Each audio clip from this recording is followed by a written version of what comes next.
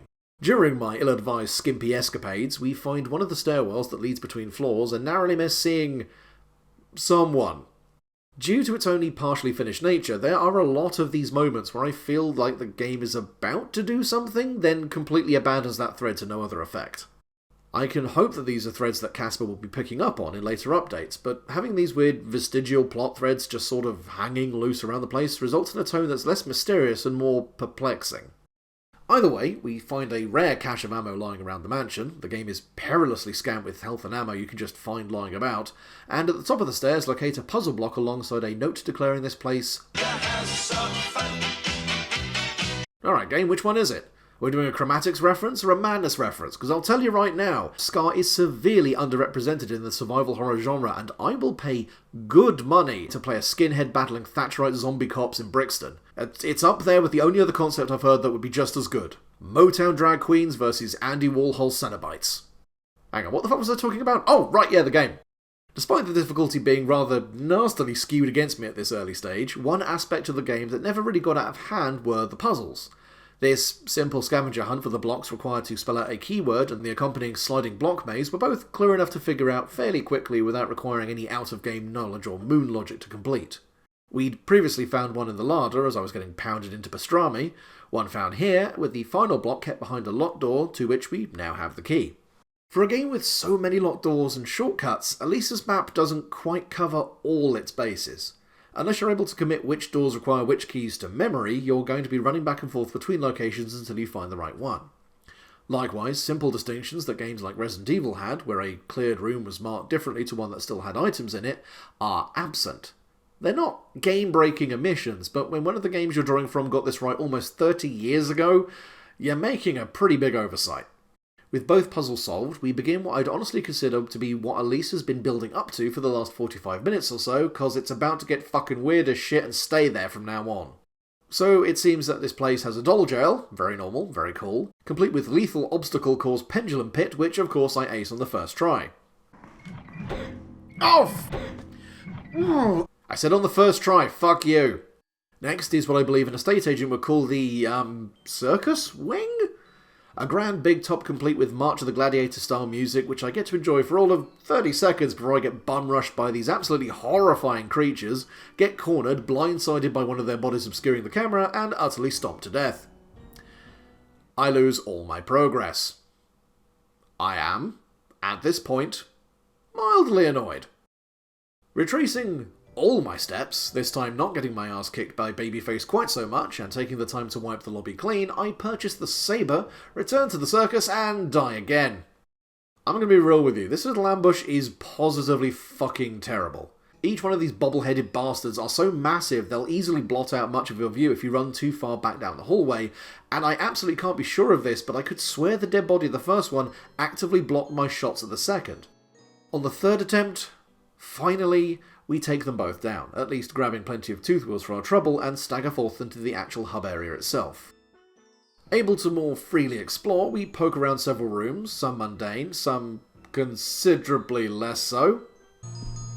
If you lick me, I am not going to be impressed.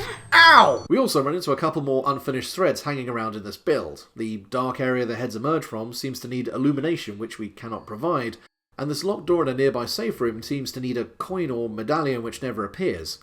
Again, not experienced ruining, but a clear indication that what I'm playing isn't the final product Casper intends. Exploring this area, we hunt down several party hats and stab a gimp to death in the new safe room, which looks more like a high-class gentleman's club to me, but for all I know, that was the intended aesthetic. Oh, I helped him finish. It's here that I buy back Alisa's original uniform, which provides no better protection but does improve her reloading speed. As we'll see with the other costumes, each one does have its own specific purpose, such as the original doll dress apparently giving Alisa a smaller aggro range. I never saw this work as intended, most likely due to the fact that avoiding combat, as I've already made clear, isn't how the game is mechanically intended to be played. Hunting down all 3 hats, we unlock the game's first real boss fight. And it's absolute fucking bullshit. Oh, yes. Someone new has come to have some fun.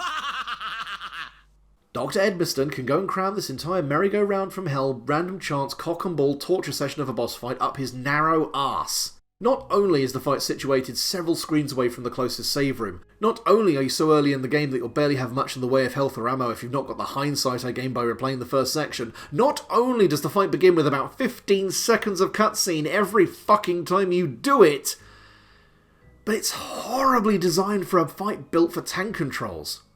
You take on the Doctor on a rotating platform hemmed in by barred windows and clutching hands which prevent you from staying out of range for the most part, while his tower of fuckery rotates, alternating between quick-firing boxing gloves and heavy-hitting hammers that knock you on your ass with each hit. All the while, you've got to keep the Doctor in your sights and pepper him with everything you've got, readjusting every time you need to avoid an incoming hit, which even then may not be enough to outpace the rate at which he'll be catching you with his attacks.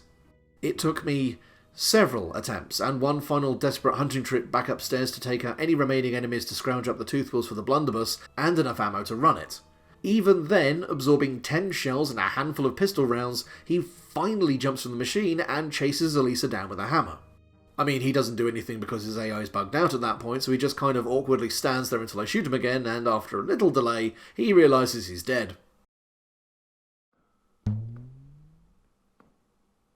I feel like the game is fucking with me.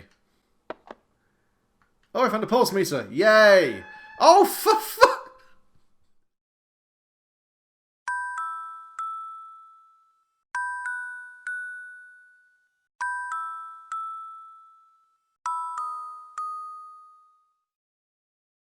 Unceremoniously flushed into the waterlogged basement level, from here on out the game opens up to more exploration, but in turn ends up losing some of its focus in the process. While we still have the overall objective of escaping the mansion and finding the thief, there's little moment-to-moment motivation other than figuring out which doors can be opened with whatever new key or item you've stumbled upon. In particular, we know at least that we have to find 2 medallions to open this particular door at the top floor of the mansion, where we found that puzzle block, but that's a long way off. For now, we have the pulsometer here to use somewhere. I'll admit, I maybe just assumed erroneously that the note telling me that Edmiston had borrowed it from a cabinet in the first safe room meant I was supposed to return it to its original resting place. This is incorrect. Edmiston explains that he was conducting an experiment, which he fails to further elaborate upon, but the guide eventually points me back to a ticking clock from which the pulsometer can discern numbers from the ticks. Somehow. In theory, we'd note down the combination, then scurry back to a particular safe nearby, but there's 2 problems with that. 1, you're not sure what the correct order of numbers are, since they loop with no clear break in the rhythm. 2, the puzzle is slightly bugged, resulting in the pulsometer occasionally giving you the wrong number for a specific beat. Which isn't great when you've got like 729 possible combinations to work through. Luckily for me, the numbers didn't bug out, but it still took an inordinate amount of time shuffling the pattern of numbers around before we hit on the right one. Then we grab the clock pointers from the safe, run back to the clock again and set them on the time on the wall, which wasn't the number combination of the safe because that'd be far too simple, so we can finally get our hands on the I key. None of the later puzzles are ever this obtuse, but this is without a doubt the lowest point for Alisa's non-combat moments. On the plus side, defeating the boss also restocked Paul's store with new supplies, including a new costume, the Hydra suit that affords easier movement in water, and the Wilson M1, a Thompson-style submachine gun. Both are, unfortunately, a bit useless to me at the moment. The Hydra suit's easy movement can be replicated by simply not wearing a costume at all, and while the SMG has a healthy rate of fire, the limited stock of ammo and overall poor damage make it less reliable than our current pistol and saber combo, so I don't waste my cash on it until I can afford to. It's also worth mentioning that it's during this boss fight that the update dropped to give players the more fluid, free movement options. While playing with tank controls up until this point had been tolerable, from the boss fight onward it began to occur to me that this design choice seemed to be at odds with what the game was asking of the player. Given the swarms of agile, hard-hitting enemies to come, often able to dodge or launch projectile attacks, it'd make sense to give the player movement options at least on par with their enemies, not to force an archaic control scheme onto them for the sake of maintaining the survival horror aesthetic. Which is a cruel thing to say, but I do rather think some of the worst decisions made in the production of Alisa may stem from a desire to stay true to the idea in Casper's head of what a classic survival horror game should be, without taking the time to consider which were intentional choices made to better the experience, and which features were a product of technical limitations at the time. Retro design for retro's sake does not in itself a good game make. Back to the game in question. As I was wandering around trying to figure out what I needed to use the pulsometer for, I stumbled upon a note near the pendulum bridge, once again addressed to Alisa directly.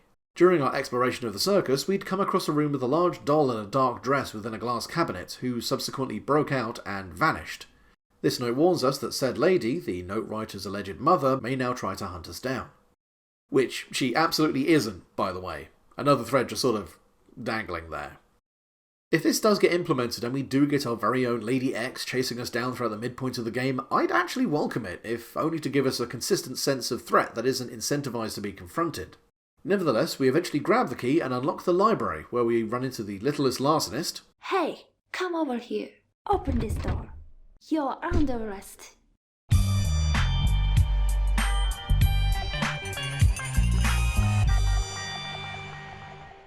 And find what we need to do some maintenance and get the mansion's elevator up and running. Opening up a new wing of the mansion, this area resembling some kind of ballet school compete with stompy dommy ballerina ladies. Look, I said the game wasn't sleazy, but it's definitely more than a little horny. I found an opportunity to loop back around to the library again where the thief had previously been, only to discover that the door connecting them is stuck on both sides. For some reason. I floated the question in the game's community forum, but as of yet, no answer. I'll give the game the benefit of the doubt and assume this is a bug. Nonetheless, we perform a little elevator maintenance and this happens. Oh, there is just a hand there.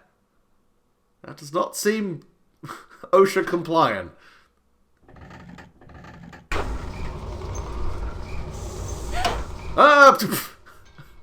God damn it. Okay, oh, fuck off! Barely a page after I criticise Alisa for indulging in old survival horror cliches, it throws me into a trap room with a new puzzle that only makes sense if someone built this place to murder elevator maintenance technicians. Which, you know, does seem a little bit niche. I can't imagine it was very easy selling the architect on building a room specifically designed as a full-body panini press. Escaping on the second try, I was almost a sandwich. again shafted by the game's insistence on single save files and lengthy trips to save points, the game finally opens itself up to a fuller sense of exploration. I waste some time attempting to fight these glass-like mer-people who take a genuinely comical amount of punishment, go berserk if you shatter one of their limbs, and in a moment of top-level fuckery, shatter into damaging glass shards if you're running around in an outfit without shoes, such as the Hydra costume you just unlocked. That's just fucking rude. On the plus side, the safe room we unlocked down in the basement contains a warm bath that Alisa can soak in to recover her health.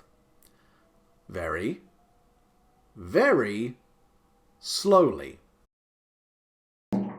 So we've now basically added a really shitty regenerating health mechanic into the game. Awesome. Coupled with how scarce and limited healing is in the game, each medical kit, as I said, only healing about 50% of your health bar at a time, it's never easy to figure out if it'll be more efficient to use a charge of your kit or just clear out the path to the save room and run back there whenever things get dicey. Dealing with another rather buggy puzzle, memorising the number and colour of fish in a bathroom mirror, the problem being that said fish can appear in a way that obscures their total number, we get the combination to the lot piano back up in the ballet school. There's no indication that this is where you're supposed to look.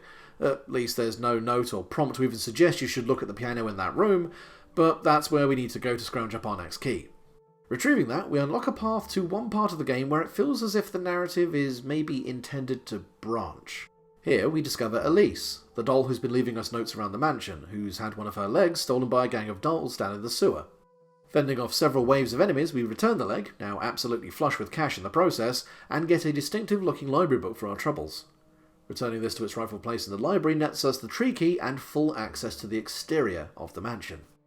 At this point we've got two paths to take. One of which leads us deeper into the basement to confront Edith Boileau, now transformed into a horrible Ursula-like abomination, the other out into the heart of the gardens, facing down Isabella Flora, who has herself turned into a walking metal nightmare of thorns and petals.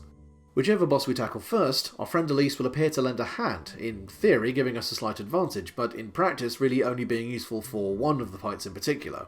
If we bring her to the fight with Flora, she'll summon a couple of extra mooks to back her up, whereas if we bring her to fight Boileau, there's no clear difference to how her fight plays out.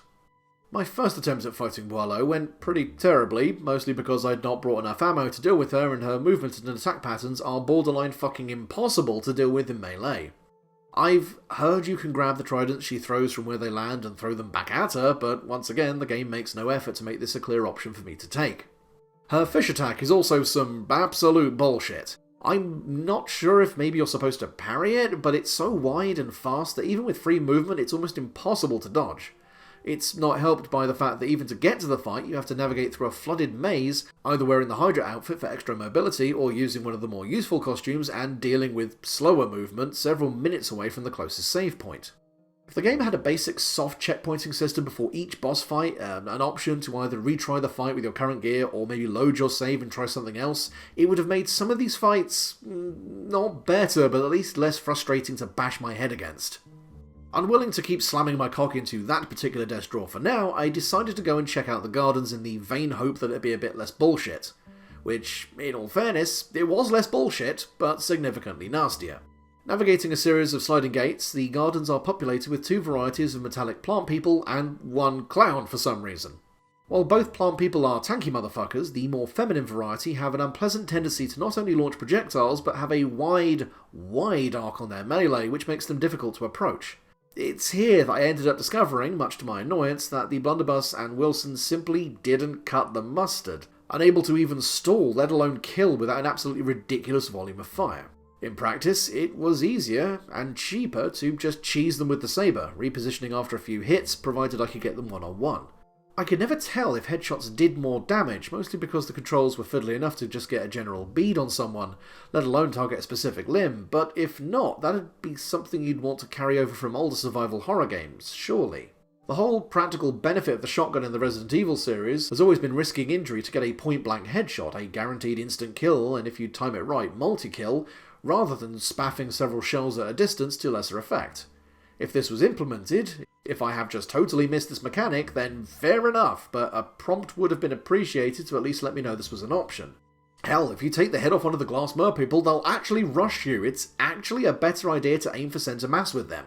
In any case, the gardens were at least quick and easy enough to navigate, especially once you open up a shortcut back to the basement via a hole under the gazebo. Want to see what the bottom of this hole? I need a rope or something. A rope, you say? Picked up earlier, you say? Going down there now, you say? Oh, fucking hell no! This was another mid-game update that I wouldn't have caught if I hadn't got so utterly lost at one point that I'd returned to a previously cleared room and found some rope lying about. Said update also upped the amount of repopulated areas, so no sooner had I found a way back downstairs, there were more enemies for me to slog through. Solving a couple of simpler puzzles. I could never figure out what combination of levers let me get the crossbow, but by all accounts it's also a piece of shit, so no loss there. We grab one final key and open up the way to Flora. She's a generally more interesting fight, if only because of the various ways you can take her on. It's a cool enough fight, even if keeping aggro off Elise is a bit tricky and warranted a restart at one point to get us both through the combat alive. Whichever boss you take down first, as long as Elise is alive, her mum will drop in out of nowhere and snatch her off somewhere, another thread that's now going spare from here on out. The Phantom Diddler just diddled my little friend away! No! I really do hope this all gets fleshed out further in whatever later updates this game gets, because it's clear that Casper has a ton of ideas, but almost all of them terminate mid-game in a way that leaves me with narrative blue balls. I want cool shit to happen, I want to have an emotional reason to go after and save Elise, to figure out why all of this madness is happening, but there's just not enough context within the game to achieve anything satisfying. On the plus side, mo money, mo upgrades. This time a fetching suit of vintage leather armour with a whopping 40% damage resistance and something with some actual motherfucking stopping power, the Hillside Magnum Revolver. Adding both to my expanding arsenal, we carry on. Returning to the basement in a better state than before, simply walking through the damn water in the leather armour because I'm going to take survivability over convenience any day, I die like an idiot because I forgot to bring any fucking ammo with me.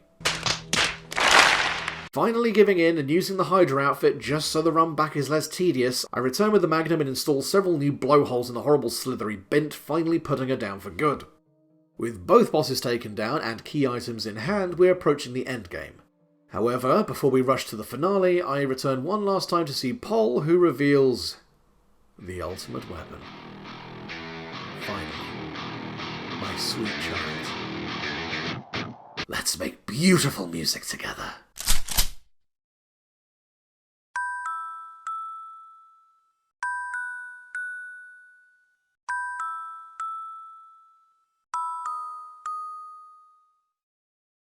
It only took 80% of the game's running time, but we finally got a gun that absolutely wrecks shit. The Stalker M520 is a beastly pump-action shotgun that outright replaces the Blunderbuss and chews through most enemies like a hungry dog goes through a Sunday roast. As a matter of fact, I took the opportunity to go back through the mansion and slaughter everything left standing on general principle.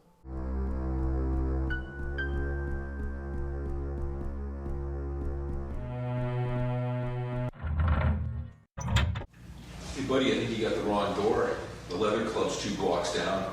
Fuck you. Ah, fuck you, Leatherman. I'll show you who's boss in this gym.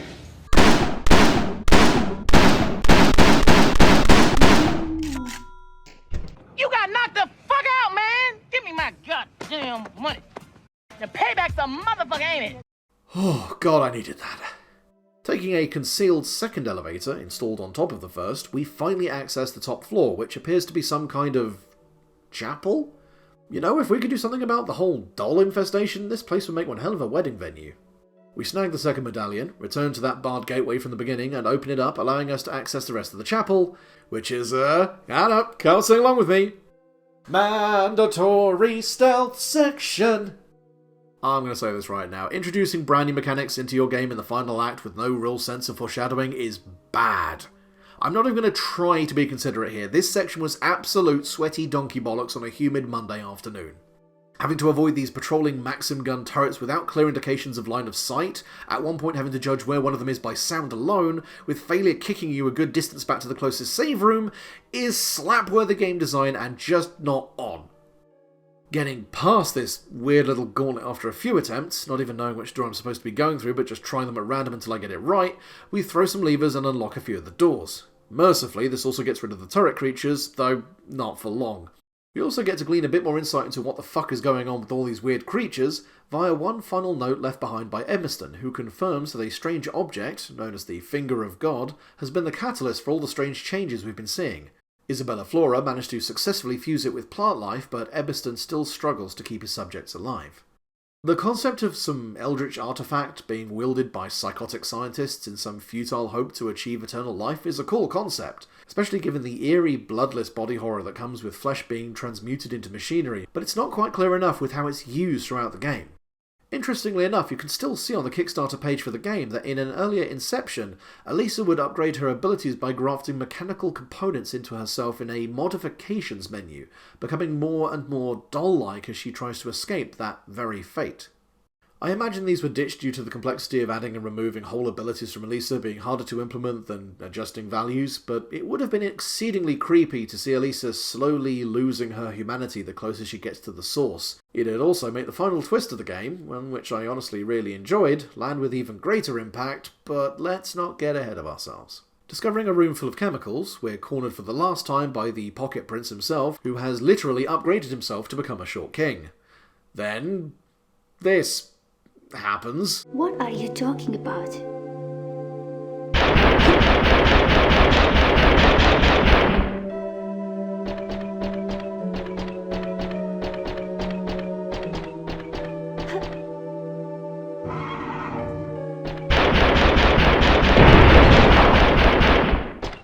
I've seen people write themselves into corners before, but I hadn't expected Casper to do it literally, then pull something that absolutely ridiculous out of his arse. But anyway, Littlest Lord claims he's invincible, so we take some time out of our day to prove him wrong in a non-rail shooter section.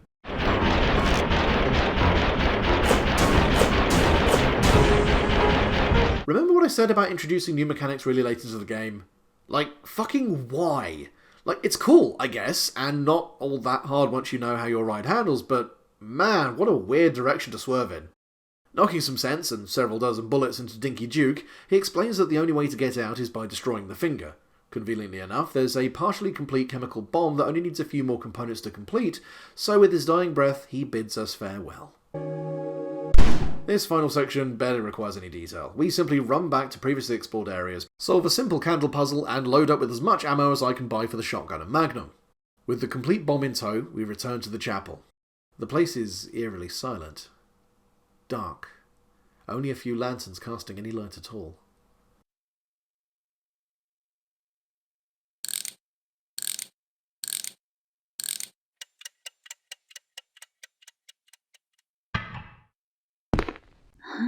Paul?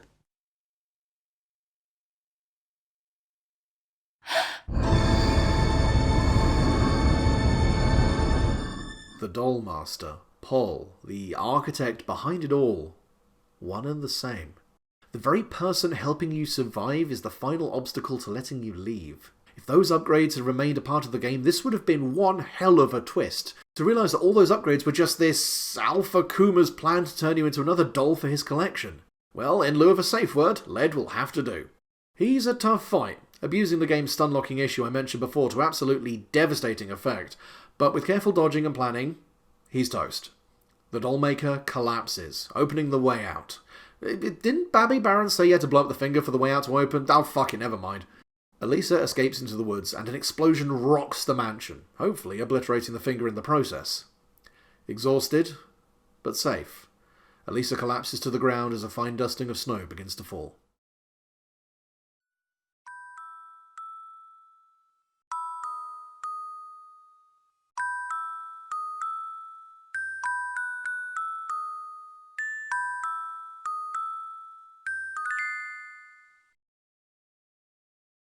Once the credits have rolled, we pick up with one last stinger. Alisa, apparently being nursed from her injuries, hears Jean whisper a confession that he abandoned her to enter the mansion alone. Awaking from her dream, she finds a letter in her room containing the truth about those blueprints she was tasked with retrieving. There was more to this than she'd ever expected. Okay, now it's done. As far as cliffhangers go, this was pretty decent. The game laid out plenty of interesting questions, though it didn't really pay off on any of them by the end credits. Nonetheless, it left me wanting more, either an expanded story in the promised New Game Plus, or a potential sequel further on down the road. While I've pretty violently ragged on Alisa throughout the video, I find myself sitting here feeling nothing less than a kind of begrudging respect for Casper and the team who came together to make Alisa happen. It's far from the ideal experience I've been hoping for, but an earnest attempt was made to produce a game that channeled that vibe of sitting down in a dark bedroom with your PS1 humming quietly beside your TV, not quite scared, but consistently on edge. And by and large, I think they got there. Is there a lot that I'd like to change? Of course, but nothing that's beyond the realm of possibility, voice acting notwithstanding, nor anything that makes Alisa a fundamentally bad game. While I wouldn't recommend it to people who want a truly authentic retro horror experience, if you're in the mood to dip a toe into the genre, Alisa isn't a bad point to start. The combat may not quite be what it should be, but it's generally accessible, and the addition of auto-aim should provide sufficient training wheels for absolute newcomers to get to grips with how these games tend to handle. Artfully conceived, made with love, Alisa is a game I'm going to think of fondly. For a Kickstarter project with such ambition, it stuck the landing, which is more than I can say for plenty of considerably more prominent campaigns. If nothing else, I hope Casper and company take to heart the fact that they aimed high and produced something quite unlike anything else out there. Good job. And with that, I feel like I wasted enough of your time with this holy shit 20 pages long script. How the fuck? Anyway, thanks for watching, and I'll catch you again later. Take care of yourselves, and goodbye.